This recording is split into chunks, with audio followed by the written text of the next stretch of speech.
Yato yaduktva pitaro Bharadvajas tatas tvayam.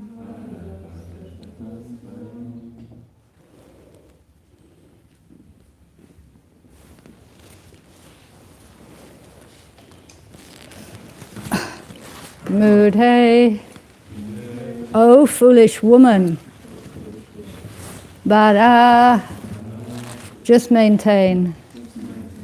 Dvajam, although born by an illicit connection between two. Imam, this child.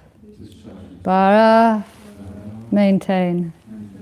Dvajam, although born by an it's repeating that word, is it? Yeah, it's repeating. Dvajam, yeah, okay. Although born by an illicit connection, it's the name of somebody, Brihaspati. Yato, left. Yat, because. Uktva, having said.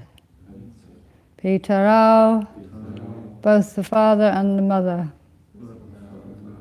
Bharadvaja, by the name Bharadvaj. Tata, thereafter. Tu, indeed. I am this child. Translation and purport by His Divine Grace A.C. Bhaktivedanta Swami Srila Prabhupada. Brihaspati said to Mamata, "You foolish woman! Although this child was born from the wife of one man through the semen discharged by another, you should maintain him." Upon hearing this, Mamata replied, "O Brihaspati, you maintain him." After speaking in this way, Brihaspati and Mamata both left. Thus the child was known as Bharadvaj.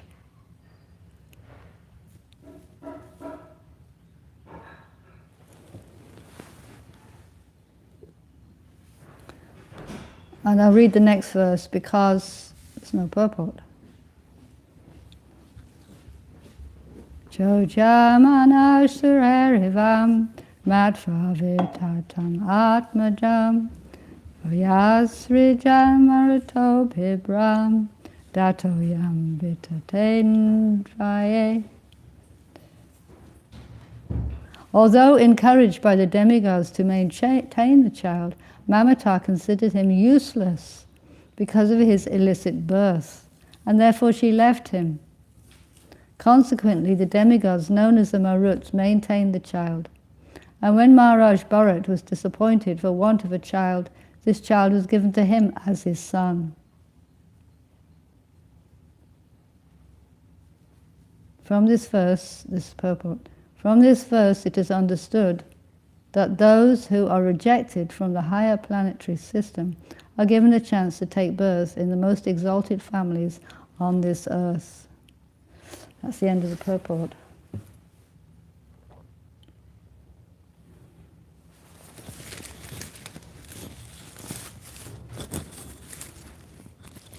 So this this purport assumes the existence of the heavenly planets. Of course, they do exist, but we would wonder, as conditioned souls, conditioned by material scientists and the mundane educational system, are there really people living on other planets? Are there really heavenly planets? Do such things really exist? Are there higher beings who have, more powers, more intelligence, more sense gratification, much longer lives than us? Do such things, these questions come into our minds? But so we have to choose which authority we accept, whether we accept the authority of the Bhagavatam and the Shastra, or whether we accept the authority of modern scientists. Modern scientists, they say that the only planet with intelligent life is the Earth planet, which is our planet. We just happen to be on the planet that's suitable for life, fortunately. And all the other planets are devoid of life. They say they went to the moon and they checked it out and it was just full of dust. But according to the Srimad Bhagavatam and Shastra, the moon is a heavenly planet. Like, it's a place of great enjoyment. And similarly, they say Venus is, I think they say Venus is too cold for life and Mars is too hot. But Venus also is a heavenly planet where the demigods are enjoying like anything. So there seems to be a great contradiction between the two narratives that we're presented with. So the scientists, there's one thing that would make you doubt what they say, even though it seems when they speak very authoritatively and they have all sorts of, satellite pictures and, physics, all sorts of explanations that sound very learned and complicated, is that they're always changing their opinion. Yeah? They're always updating. They say this is progress because we used to think, but now we know it's this, and this. So they will say one thing and then later they will correct it and say, but this is our process of knowledge. We're always discovering more and more things, and then we have to adjust our theories accordingly. Like they discovered, I don't know, a few decades ago, they discovered a planet called Pluto. In the Vedic system of the planets around in this solar system, they say there are 9 planets, including the Sun. But if you're looking in an ephemeris, where it gives you all the planets, the planetary positions, there's also planet Neptune, there's also planet Pluto. Anyway, so they put it in the books, this planet, they gave all the planetary positions, and then sometime later they decide actually it's not really a planet at all. So they scrapped it. I'm just giving this an example of how they say something, and then next thing is that they will change their minds. And this happens not just regarding planets, but regarding all aspects of modern scientifically based information. I could go into a whole rigmarole about this and what they say about this and what they say about that. But the point is that they're always changing. And even as some scientists, their contemporaries will disagree with each other. So there isn't even a clear consensus amongst the scientists themselves. Like, they will talk about the beginning of the universe, how the universe came about. And some of them will say, well, everything started at the Big Bang. And at the Big Bang, time started. Time was also, some will know that everything was created out of this Big Bang. And some will say, no, time existed before the Big Bang. And then somebody else will say, no, we don't actually know how long it took, how long the Big Bang lasted. Some say it just lasted less than a second. And some say, well, no, it kind of happened in stages. And some of them say, the Big Bang is only one of many bangs. There's a Big Bang and another one, and it's a repeated cycle of, they call it the Big Bounce, creation and not. This is more like what it says in the Vedas. But the point is that it's constantly being updated, changed, renewed, reviewed, and the scientists will compete with each other and defeat each other's theories. And so this is a contrast to what's said in the Shastra, because the Shastra, what was said in the Srimad Bhagavatam 5,000 years ago, It's still said now. So it seems, that at least they're sure of what they're saying, And the parampara means that whatever is passed down as knowledge is not to be changed. The whole point. In modern science, if you come up with a new theory, everybody goes, a new theory. Maybe this is the ultimate understanding. Maybe this is the theory by which we can understand everything. A new theory is just what we need. No, but the whole thing is to be a representative of the parampara, to actually speak on Bhagavatam like Srila Prabhupada. You have to be completely faithful to the message of the parampara. You have not to change anything. Prabhupada said you should not change, should not add, nor should you take away anything. You have to give the truth, the whole truth, and nothing but the truth. So it's a different approach. So there's the approach of avaroha panta and aroha panta. And one means stretching up, with our intellect, trying to understand what is reality, trying to figure it out, trying to gather information with our senses, and then understand the universe, or other aspects like the origin of life on this planet, or how the human body is working and how to heal it, or how to get rid of old age, how to get rid of death, and all these different things that they research. They use all their scientific brains. So the idea is just to speculate and then try and verify the different theories. But the Vedic method of getting knowledge is to hear from those who already have perfect knowledge. So the perfect knowledge comes ready packaged, it's already there. It's already there in the Srimad Bhagavatam. It already explains the universe is like this. On this planet there are people like this, and in this dimension, on the higher dimension there's more enjoyment and time goes more quickly. In the lower planets there are people suffering much more than they suffer on this. And it's all described.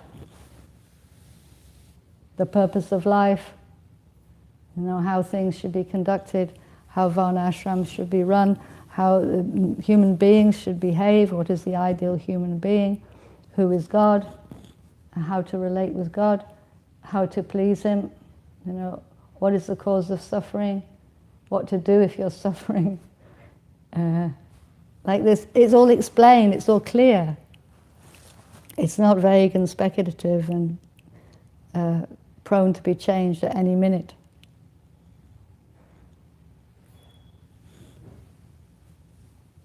To give one example of another scientific thing that was a dramatic change in what the scientists were saying, was when they first looked into the DNA. This DNA inside the nucleus of the cell that carries the genes that give all the body, the blueprint of the body, all the descriptions of how the body will be is all inside this, in the genetics, inside the cell.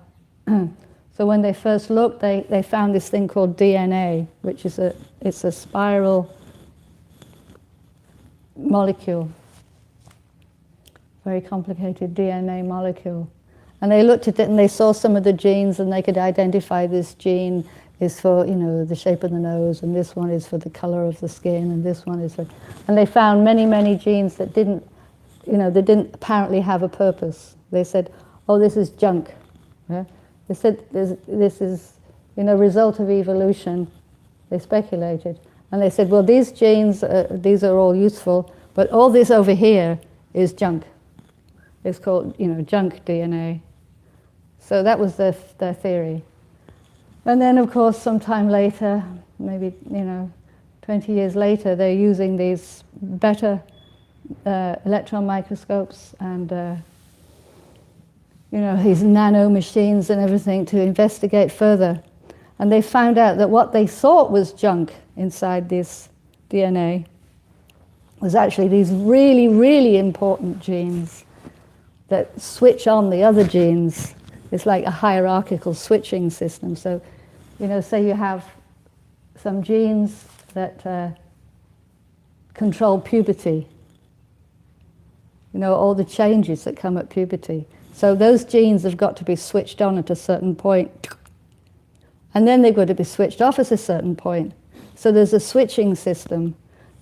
So that's what they thought was junk, but actually it's what's called these Hox genes, which means that they control how the other genes are being used. Anyway, so Srila Prabhupada is very merciful. He's given us all this information so we don't have to rely on our own speculation or on anybody else's speculation, but we have a ready source of knowledge. So the problem then comes because we live in a world that is being run according to modern scientific outlook, but we have the Vaishnav understanding of the world. So it's like we're living in two worlds. We're living in the world of modern science, modern education, and at the other side we're living in Srila Prabhupada's, the pure Vaishnav's world. Well, which is the best? Obviously the Vaishnavs. Otherwise we wouldn't be here listening to the Bhagavatam class. We wouldn't be trying to be devotees if we didn't have faith in Prabhupada's presentation and the Vaishnav worldview, the pure understanding of seeing things how Krishna sees them.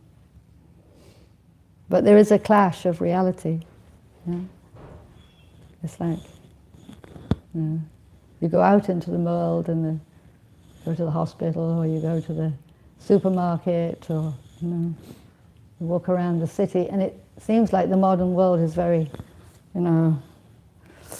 coherent, and everybody's doing important things, and the world is like this, and the news is on the internet, and everybody's absorbed in all this activity.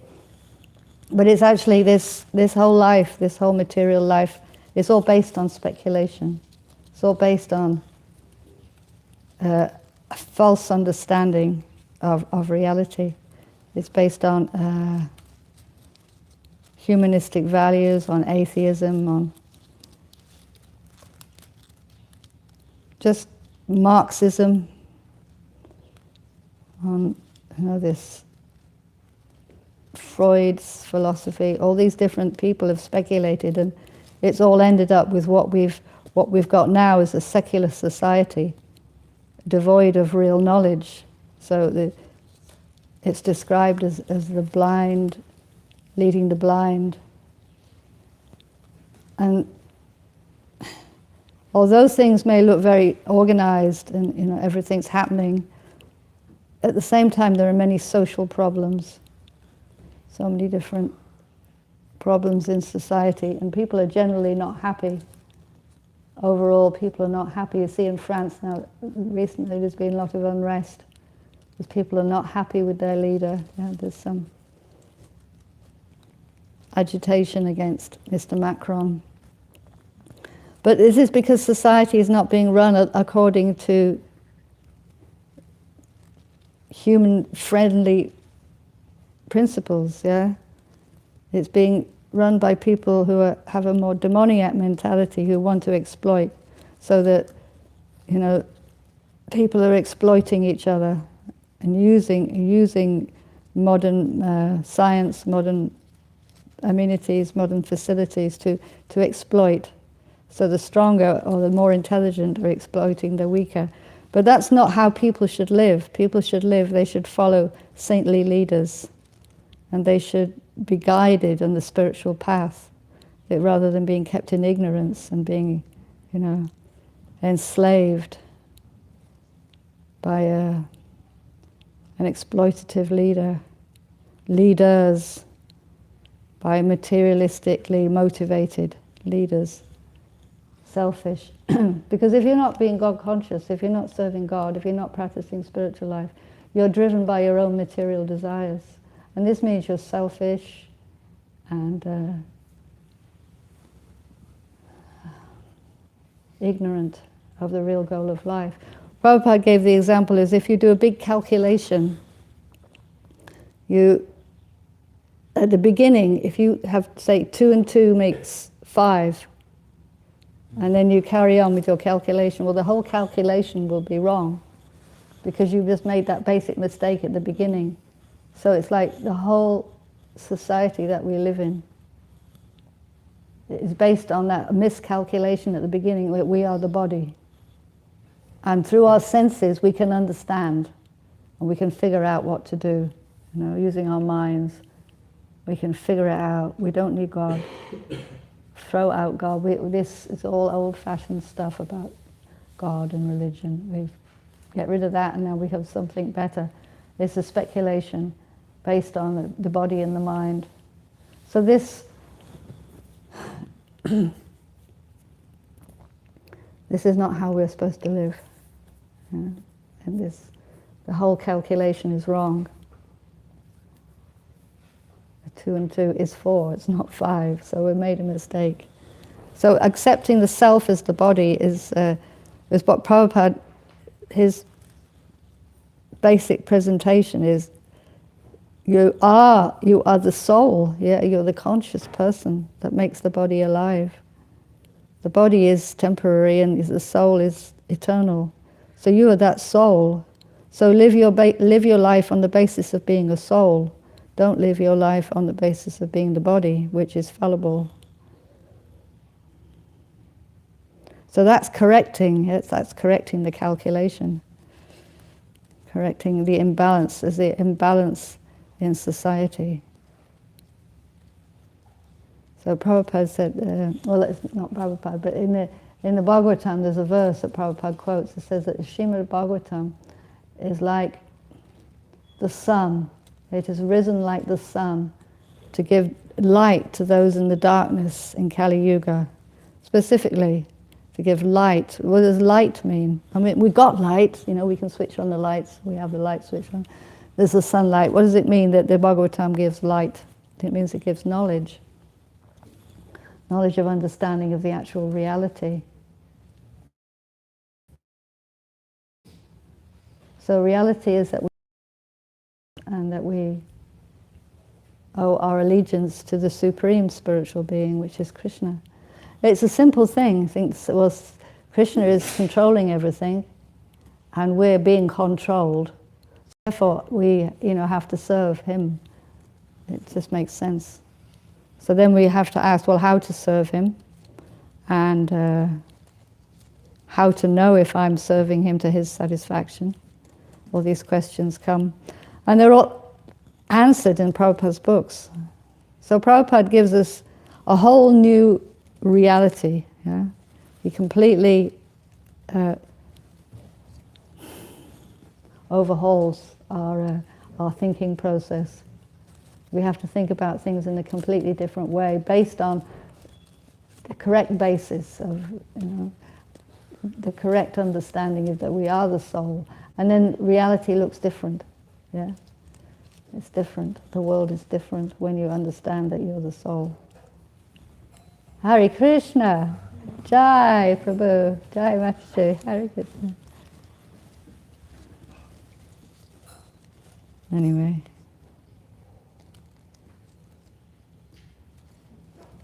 So the purport said that you come down from the heavenly planets when you,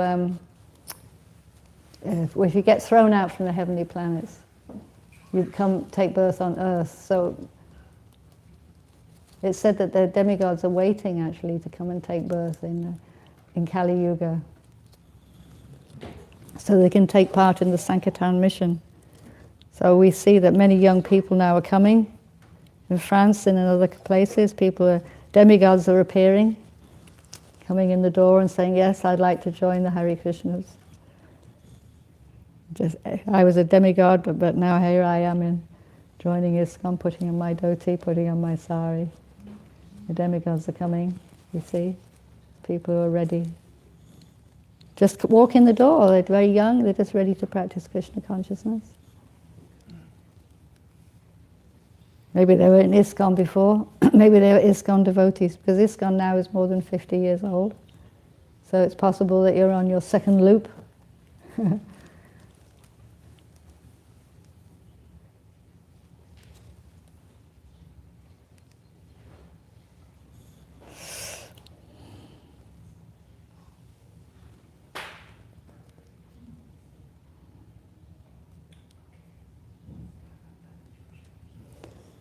Okay, you want to say something, Christoph? Go ahead and see. Gopaswami Prabhu can answer it. Anyway, go on. It's a question, not maybe not in the form of question, but just revealing, and if this is correct or just subject to relevant topic.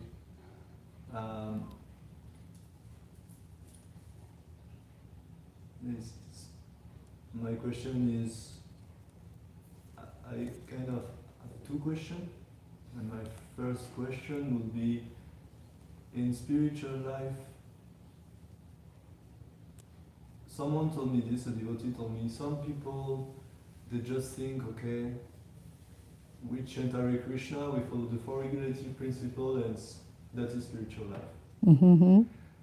And you can, but some others, and to me it made sense, but I don't know if it's nice or not, but you also have to follow, it's also a culture.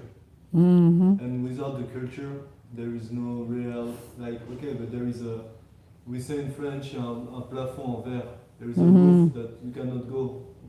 You will be stuck at some point. Mm-hmm. And so I want to know about the necessity for culture, or if just chant Hare Krishna is enough. I don't think so. That I wanted just to. What do you think, Prabhu? What do you think? Did you grasp the question? Yes. Chanting Hare Krishna is enough. There is no roof stopping. But to chant Hare Krishna regularly and better, more and more pure, you need the culture. Try. Culture is waking up early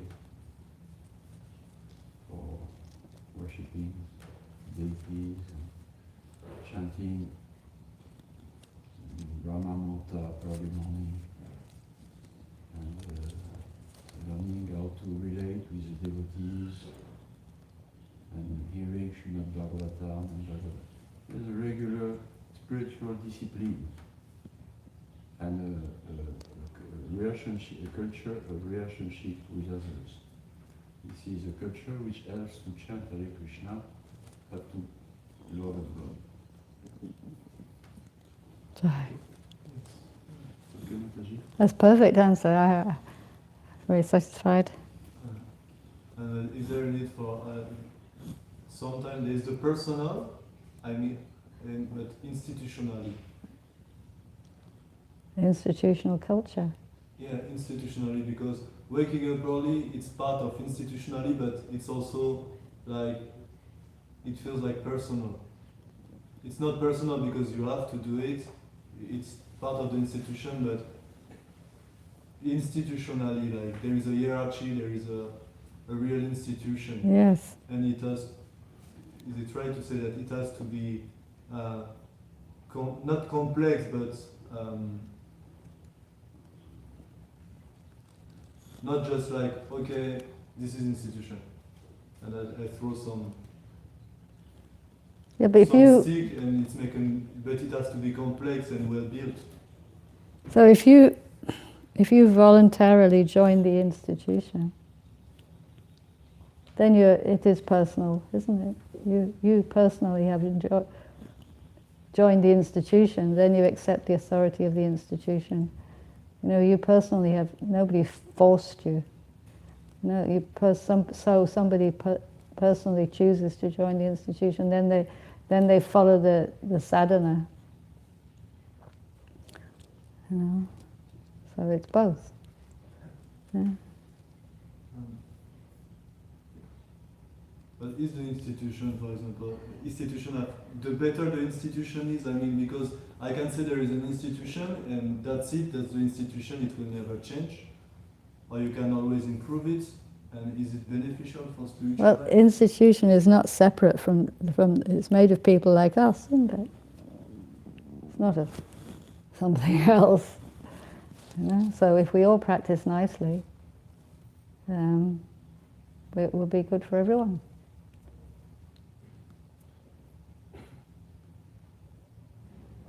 It's a group effort, isn't it? Everybody plays their part, and then we all progress together.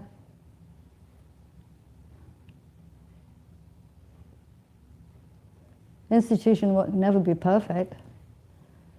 Never be perfect. There'll always be, issues, problems, challenges, limitations. But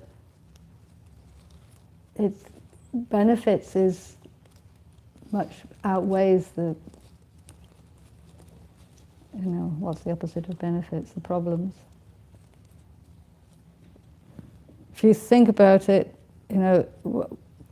people say that, there's this issue, that problem, whatever. But if you think about it, where else can you follow 4 relative principles and chant 16 rounds? Where else can you do that? There's nowhere else you can do that. No, there's nowhere else where you can come at 4:30 in the morning and people are dancing and worshipping Tulsi Devi. It's a very, very special facility. It's a very special thing in the midst of Kali Yuga, and you think what people are doing in Paris or in Lyon, or what are people doing, with themselves. And we're doing something completely different. It's very special to be able to be allowed in the door to participate. It's a great privilege. We should be humble enough to recognize the good fortune we have.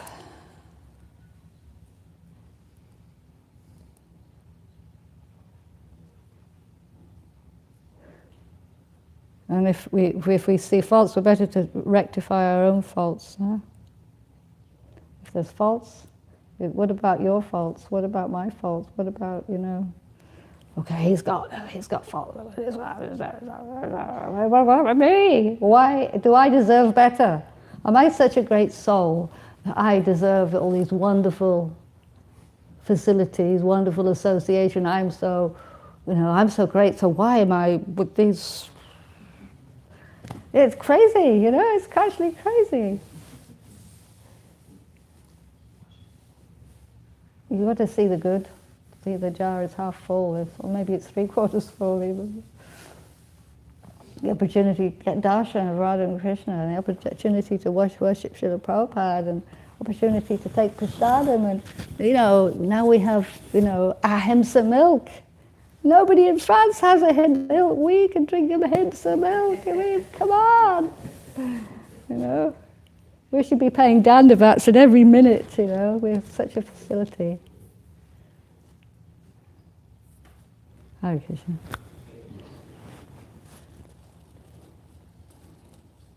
Krishna Charan. Oh, you want to say, Prabhu? Yeah, it's a nice topic and answer. Institution is not the ultimate word. An institution cannot live by itself. It must have a mission. So ISKCON is not an institution. It's a mission. Mm-hmm. For any mission, you need some rules, institution. So the real word is mission. Sorry. And for personal development, we may say we don't need to be in a big temple. If you are 2, you are already associating with devotee, and you can have your spiritual discipline, chanting Hare Krishna, practicing the rules like that. You can do that. But the temples, community like that, it's a mission of compassion. It's a preaching mission of compassion. Because if we want to have some effect on the people and on the society, the world today, we need to be big, united, strong. So, living in a big temple, New Mayapur, like that, it's a mission of compassion. Otherwise, why do we have to manage such a big place? Need so much money, so much administrative things, so much pots to wash, so much things to do. Why? We don't need. We can be two somewhere, peacefully, chanting and following, cultivating. But this is the austerity of compassion, a mission of compassion, is to make an example so that people, they can see, oh yes, it's possible to be happy and peaceful. And you can come here for one day, for a week, for a lifetime. So being here is a great tapasya, devotional. And it is linked with personal development, individual sadhana, like that. Lord Chaitanya Mahaprabhu and Lord Srila Prabhupada, they did not separate those two things, our personal spiritual life and the mission of compassion or preaching. They put it together. And in fact, adding this mission of compassion to our personal spiritual life is a great accelerating, a great advantage for our own life. I can say it's a great tapasya to manage big places like that, to relate to so many different people that you don't know, you don't like, extremely superficially. But why do we do that? No. So that people can come here, practice in a protected environment, at least for some weeks, months, years, and days. This is great preaching here. So many people coming here, oh, this is an oasis. It exists, and they chant Hare Krishna. But it's a mission of compassion here. You don't need, apparently. But Prabhupada and Lord Chaitanya said, well, it will be much easier if you take part in this mission of compassion. Maybe more austere in one sense, but spiritually it will be more easier. That's what do you think, Mataji? Yeah, I agree. It's said that, you know, we can, as you say, we can sit on our own and peacefully do bhajan, or we can preach, you know, just by going to Mangalarti or, you know, speaking with new devotees, explaining things, is more pleasing to Krishna. You know, taking care of others, helping others is more pleasing to Krishna than taking care of just yourself. It's more pleasing.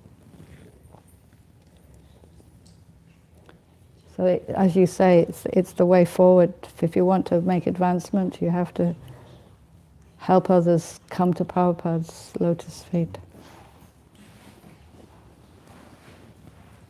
Hare Krishna. Hare Krishna.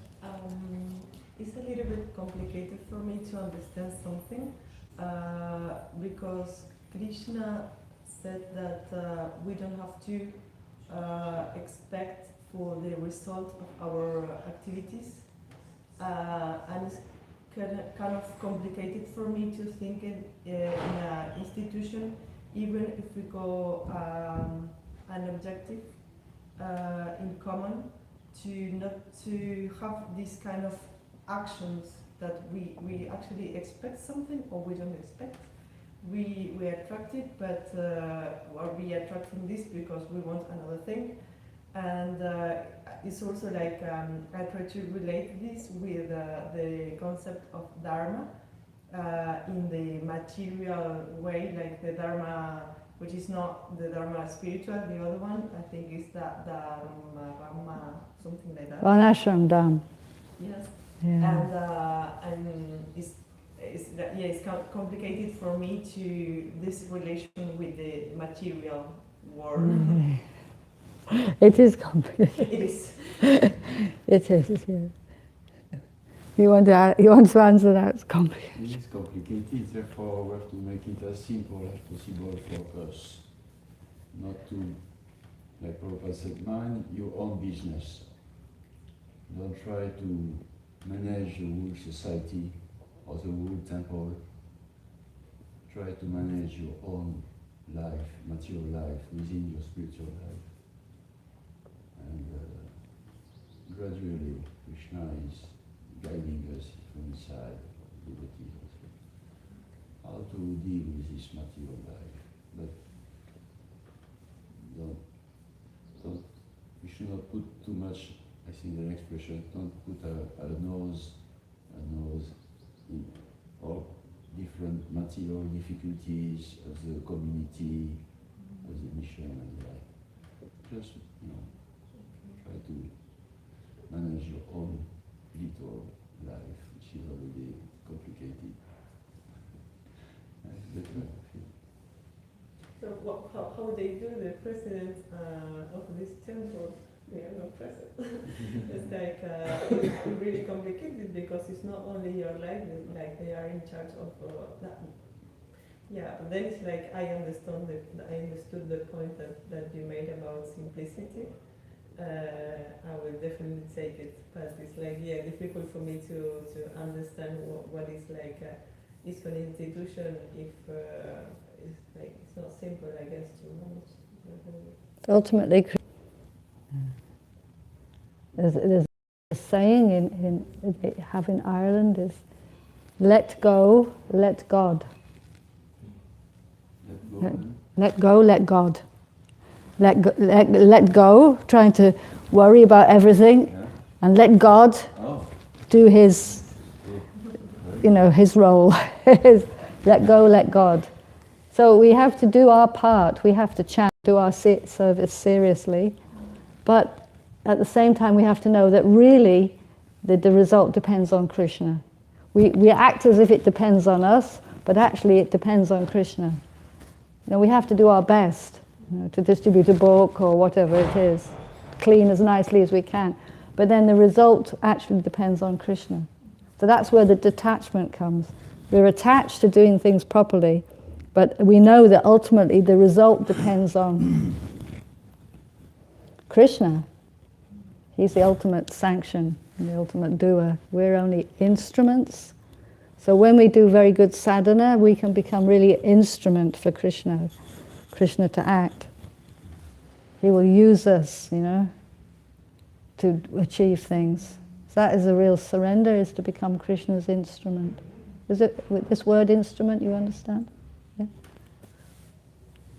That's my understanding of it. We should try and act, on behalf of Krishna. Not, I am doing this.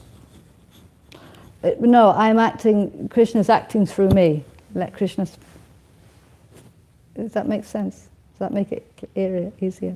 So Gandharvika, again, Lochan, Namachari, they're trying to run the temple, but they have to run on behalf of Krishna, on behalf of Prabhupada. Like, they're not really the,